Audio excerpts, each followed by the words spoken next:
Bu videonun girişi de konusu da biraz farklı olsun istedim. Sürekli otomobilleri test ediyoruz. Ne yazık ki oturup dertleşemiyoruz sizlerle. Ben oturdum, siz de muhtemelen oturuyorsunuz şu anda. O zaman biraz konuşalım, dertleşelim. Kanal nereden nereye geldi, adı neden paylaşıyorum, ben kimim gibi soruların da cevabını vereyim.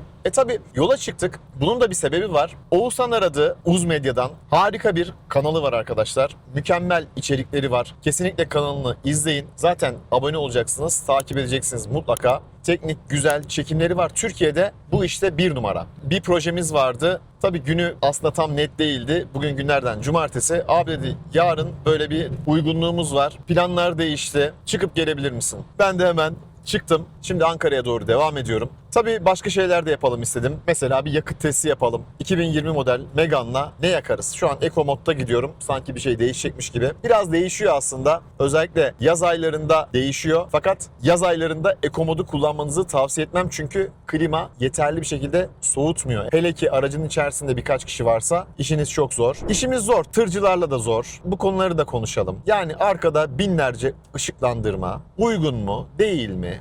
Bilmiyorum. Neyse biz konumuza dönelim. Uz Medya ile ilk defa bir çalışma yapacağız. Ankara'ya şu anda 316 kilometre yolum var. Otobana çıktığımda aracı fullledim. Şu ana kadar 70 kilometre yol gelmişim. Genelde 120 ile gelmeye çalıştım ama tabii ki orta şeritçiler, sol şeritçiler derken hızımız biraz düştü. Anlık olarak ortalama 5.5 litre yakmışız. Eco modda gidip Eco modda döneceğim. Dönüşte de ne yaktığımı söylerim. Çünkü İstanbul-Ankara biraz fazla yakar. Niye? Rakım yüksek Ankara'da, daha fazla tırmanış yapacağız. Ankara'dan buraya da trafik şartları çok değişmezse biraz daha az yakacaktır. Gelelim paylaşıyorum'a. Şimdi bu kanalın adı Paylaşıyorum, biliyorsunuz zaten. Ya neden paylaşıyorum? Ne alakası var otomobillerle diyebilirsiniz. Vallahi ben de diyorum aslında. Kanal şöyle başladı arkadaşlar. Bundan kaç yıl önce şuradan bir bakayım. En eski videolara gideyim. Amatörce başlamışım. 6 yıl önce Instagram hesabı nasıl silinir diye bir video çekmişim. Kaç izlenmiş? 575 bin izlenmiş. Genelde teknoloji ürünleri hep yapmıştım. Apple ürünlerini tanıtıyordum. 2011 model bir aracım vardı, Toyota Corolla. Otomobil olarak ilk testim de buydu. 5 yıl önce yayına koymuşum. 82 bin izlenme almış. Beğeni sayısı 1000 bile değil. Ya beğenmeyin arkadaşlar gerçekten. Diyesim geliyor bazen. Çok kızıyorum. Yani şu videoları neden beğenmiyorsunuz? Ya bir parmak hareketi ya. Basacaksınız. Emek çok. Sadece benim için değil. Ahmet Gündüz için de geçerli. Berat Eygün için de geçerli. Emirhan Zorlu için de geçerli. Engin Özören için de geçerli. Uz Medya için de geçerli. Furkan Demirci için geçerli. Herkes için geçerli arkadaşlar. Beğenmeyi sevmiyoruz. Evet, zor geliyor size belki. Ama 2026 yılı itibariyle YouTube'un algoritması değişti. Tamamen değişti ve bundan kötü etkilenen kanallardan biriyim. Küçük kanallar özellikle gerçekten çok kötü etkilendi. Her hafta bir video yayınlamaya çalışıyorum ve YouTube geliri düştü. Diyeceksiniz bu arada ne kazanıyorsun? Arkadaşlar cebime %15 vergi alınmış haliyle söylüyorum. Geçen para 10 bin lira civarı. Artı eksi 1. Daha 12 bin lira almadım.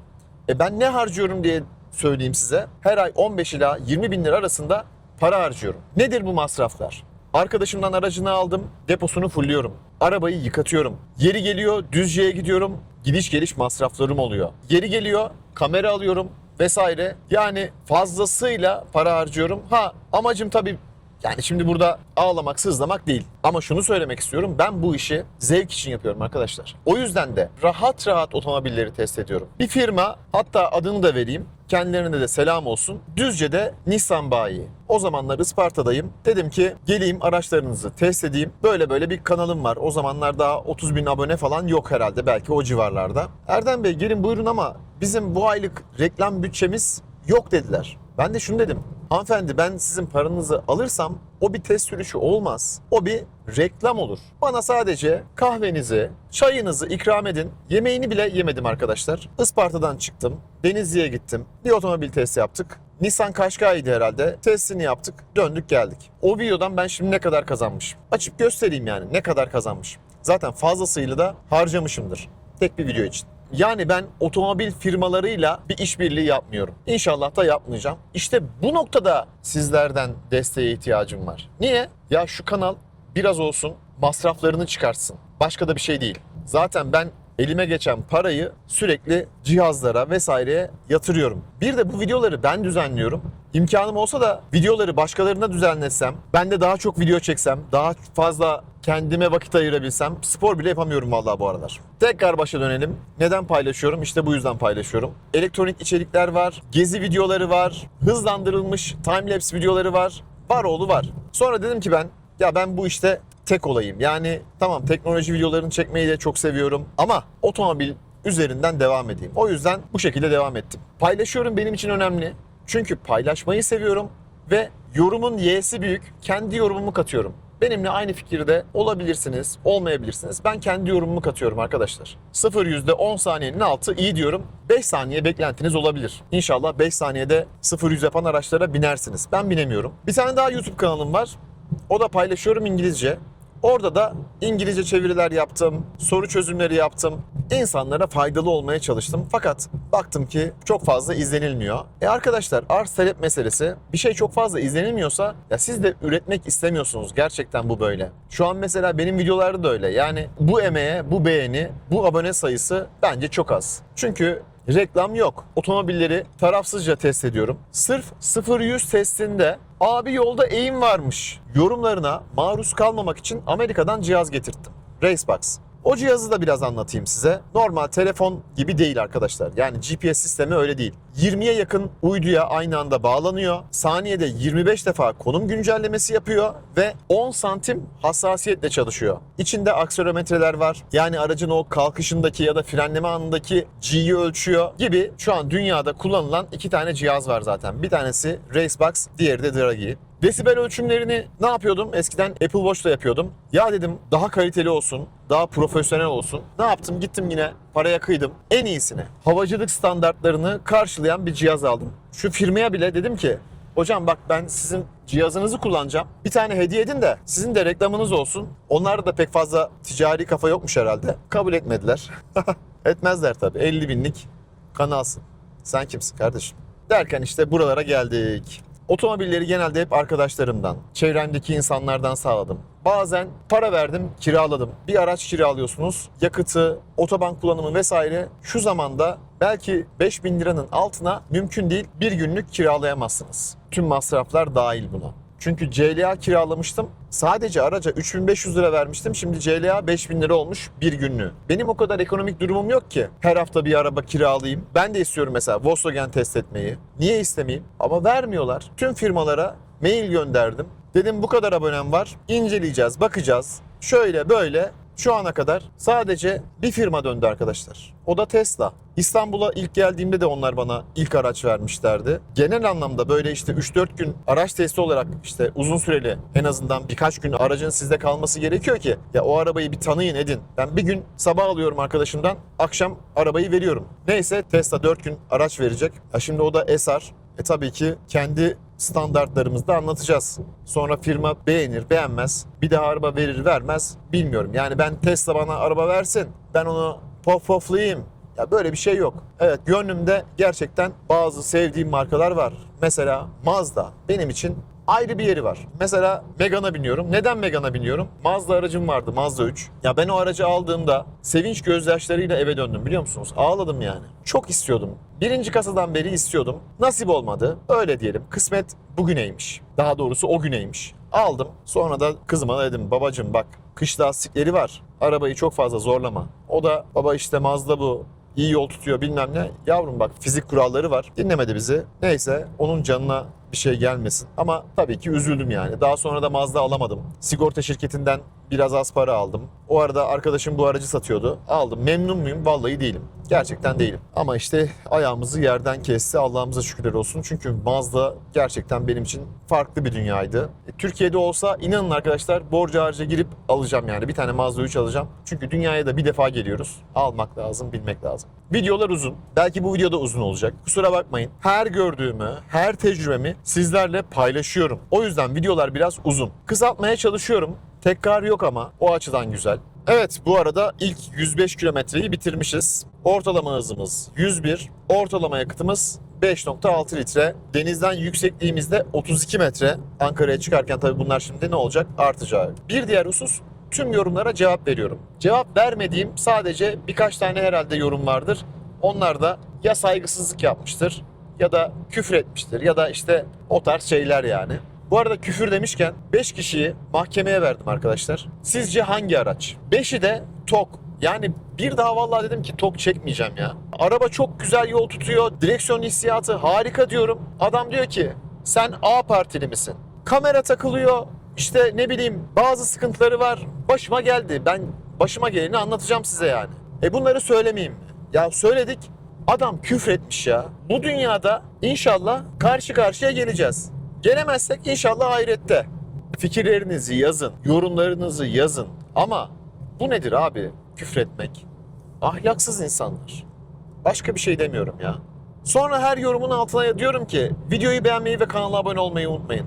Sonra bakıyorum. Ben çünkü görüyorum videoyu beğenmiş mi beğenmemiş mi. Bir yorum yazıyor sadece. Yani sorunu sordun, cevabını aldın.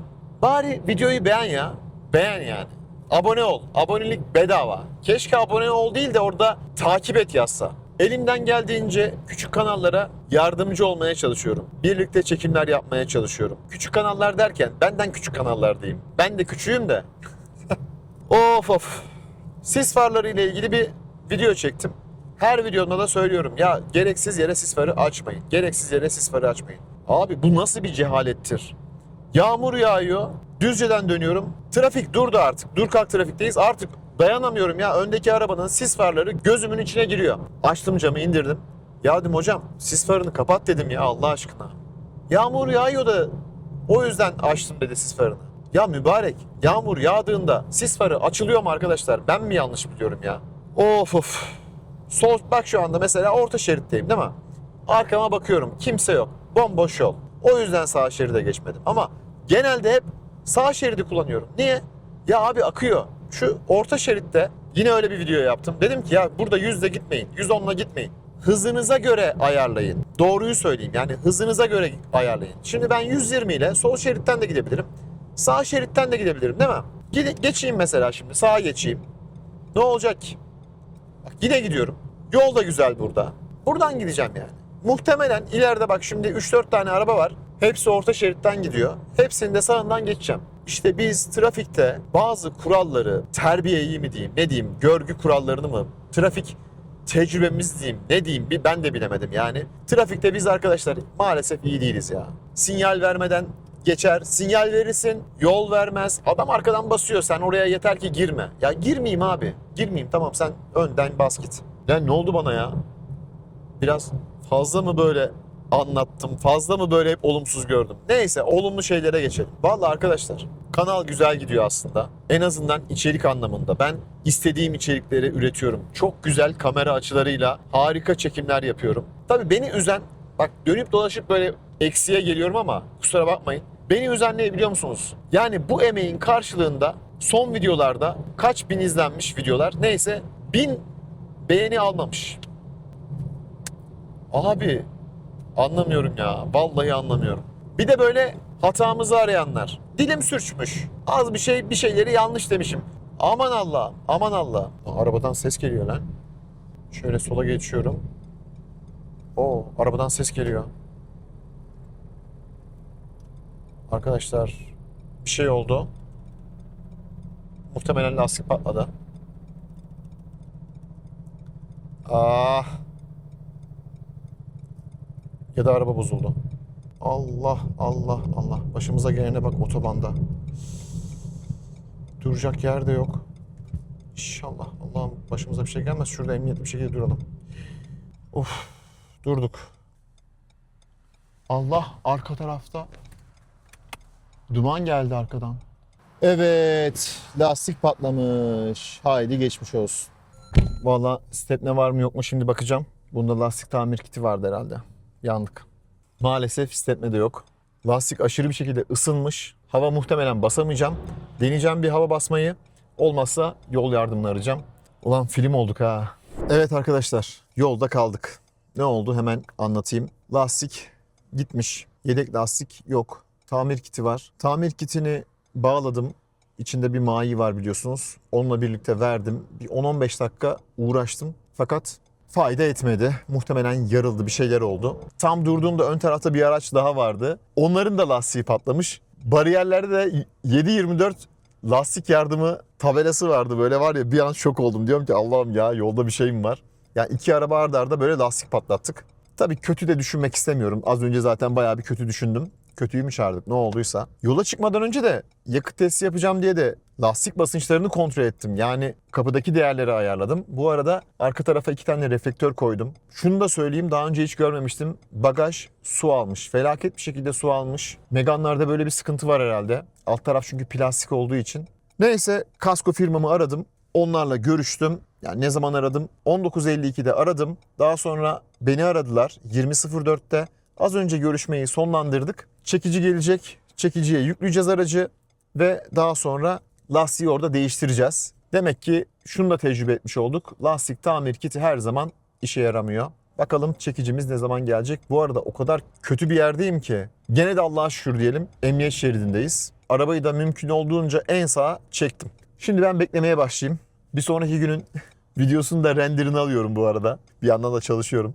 Vakti değerlendiriyorum, ne yapayım. Haydi bakalım, görüşürüz.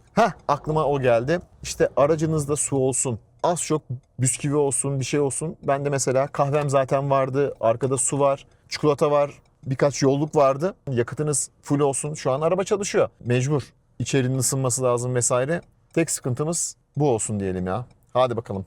Ne zaman gelecek bizim şoför, çekici?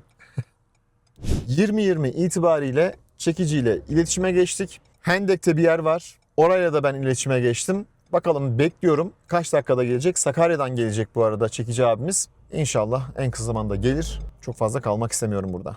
Bu arada lastiğin durumu da belli değil. Muhtemelen çıkma falan bir lastik ayarlamam lazım. En azından Ankara'ya gitmem lazım. 20.51 itibariyle abimiz geldi. Şimdi ben bir inşallah onunla bir konuşayım bakayım. Abi selamünaleyküm. Abi ayarladım abi ben. Hendek'e gideceğiz. Zaten lastik gitmiş. Sıkıntı yok. Sen beni yönlendirirsin. Çok şükür. Bak, emniyet kemerini nasıl takıyorum ya. Şuradan şuraya çıkacağım. Ama işte alışkanlık. Çok şükür güzel alışkanlıklarımız da var. Kötü alışkanlıklarımız da var. Arkadan malzemeleri aldım. Şimdi biraz geri geldim. Yeter herhalde bu kadar. Arabayı hiç stop etmemiştim. Ortalama yakıt tüketimimiz 7 litreye çıktı. Yalan oldu bizim şey. Yakıt testi. Hadi bismillah.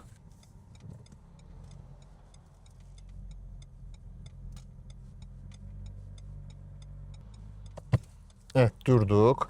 Vitesimizi P'ye aldık. El frenimizi çektik. Hendek'e geldik. Neresi burası? Henlas Continental. Sağ olsun ustamız kalfaları, genç kardeşleri yönlendirmiş. Dükkanı da açtılar. Burada lastiğimizi takacağız. Ondan sonra yolumuza devam edeceğiz. Bu cengaver kardeşler maşallah çok hoşuma gitti ya. Böyle genç çocuklara çok seviyorum. Ekmeğinin peşinde insanlar. Biz de ekmeğimizin peşindeyiz. Tamam mı dostum, geleyim mi daha? Hadi biz işimize başlayalım. Evet, işlerimizi bitirdik. Genç kardeşlerim sağ olsun, ellerine sağlık. Tork metresine kadar her şeyini kullandı gecenin bu vakti. Hadi kolay gelsin gençler. Her şerde bir hayır vardır diyelim. Yolumuza devam edelim. 2,5 saatlik, 2 saat 46 dakikalık bir yolumuz var. İlginç bir video oldu, ilginç bir içerik oldu. Başıma bu geldi. Buradan da mesela şu sonucu çıkartmak lazım. Her an başımıza bir şey gelebilir. 120 ile gidiyordum. Çok yüksek bir sürat değildi. Lastik zaten yarılmış, mahvolmuş. İşte spreyi gördünüz siz de. Yarık üst tarafta kaldığı için göremedim onu. Görmüş olsaydım spreyi falan da harcamazdım zaten. Bu da bize bir tecrübe oldu. Tecrübemizi sizlerle paylaşmış olduk. Ne olmuş? Ortalamamız 7.1'e çıkmış. 122 kilometre yol yapmışız. Tabii ortalama hızımız falan her şey çöp oldu. Orada bekledik çünkü bayağı bir. Dönüşte asıl testimizi yaparız. Bu arada kış lastiği bulamadık. Yazlık lastik taktık. Sağ arkada yazlık lastik var. Önemli değil çok fazla. 4 tane Continental lastiğim var. Premium Contact 7. Geçen sene almıştım. Onlara geçeceğim. Bu Petlas'ları zaten hiç beğenmemiştim. Onlar da beni beğenmedi. Yolda bıraktı. Haydi bakalım, görüşürüz. Evet dostlar, aradan bayağı bir geçti. Bugün günlerden pazar oldu. Uz Medya ile çekimlerimizi yaptık, drag yaptık, rolling yaptık, performans testleri yaptık. Yakıt ortalamamız 7.2'lere çıktı. Şimdi 7'de Ankara'dan çıktım. O kadar yorgunum ki anlatamam size. Bir yerde mola vereceğim, bir çay alacağım, içeceğim. Uz Medya'yı gerçekten tebrik ediyorum. Bugün çok büyük işler başardılar. Sabah 7.30'dan akşam muhtemelen 6.30 gibi onlar da çıkmışlardır. 6.30'a kadar şöyle diyeyim, sanırım 5 videoluk bir çekim yapıldı. Vallahi ekibin ellerine sağlık. Ben de güzel arkadaşlarla tanışmış oldum. Onlara da buradan selam olsun. Ankara'dan çıkmışken desibel ölçümüyle ilgili de bir bilgi vermek istiyorum. Ankara'nın çevre yolunda pütürlü, gerçekten kötü bir asfaltı var. Orada 120 ile 76 desibel ölçtüm. Eskişehir yolunda daha iyi, sessiz asfalta yakın bir asfaltta 68 desibel ölçüm yaptım. Şu an İstanbul otobanındayım. Asfalt yine o kadar kaliteli değil. Bakalım 120'de kaç desibel ölçeceğiz? 71 desibel. Aslında buradan şunu söyleyeceğim. Ya ben bu yola para veriyorum değil mi? Bu yolun çok daha iyi olması lazım. Ben Ankara İstanbul arasını uzun zamandır kullanmıyordum. Fakat yer yer çok iyi, yer yer çok kötü asfalt var. Sessiz asfaltta da yine bir ölçüm yaparım 120 ile. Şimdi burada yakıtı artık fullleyelim. Kendimde şöyle bir enerji içeceği falan bir şeyler almam lazım. Yoksa kendimi İstanbul'a atamayacağım vallahi. Yakıtımızı aldık. Ortalamamız 7 litre gösteriyor. Ortalama hızımız 63.3, 557.9, 558 kilometrede yol gelmişiz. 40.68 litre yakıt aldık. 558'e bölersek 7.2 litre yakmışız. Burada da 7 litre diyordu. Güzel. Arada büyük fark yok. Şimdi bunu hemen sıfırlayalım ve yola çıkalım. Dönüşte belki bir Düzce'ye uğrar. Şenol Bey'in ekmeklerinden alırım. Sonra da İstanbul'da kapanış yaparız. Şunu da değerlendirelim. 7.2 litre 120 ile geldim. 1 saat çekici bekledim. Bence kötü bir değer değil. Bakalım asıl şimdi ne olacak? Yine Eco modu alalım. Eco modda gidelim. Hemen araba yavaşlayıverdi. Evet, Şenol'la görüşemeyeceğiz ama ekmeklerini alacağız. Ramazan da geliyor. Güzel gider. Evet arkadaşlar. Yine bir sis farı vakasıyla karşınızdayım. Nedir bu şimdi sis farı? Sis mi var? Yok, değil mi? Dikkat ederseniz çok daha fazla bir hale bırakıyor. Bu sadece bir tanesi. Kaç tane sis farını böyle açık bırakıp gidenleri gördüm. Bak bunun muhtemelen ön sis farları da yanıyor. Bakayım şöyle bir. Evet, yanılmadım. Üstelik ön sis farının biri yanıyor, biri yanmıyor. Böyle de bir durum var. Yani şu sis farını lütfen gerekmedikçe açmayın.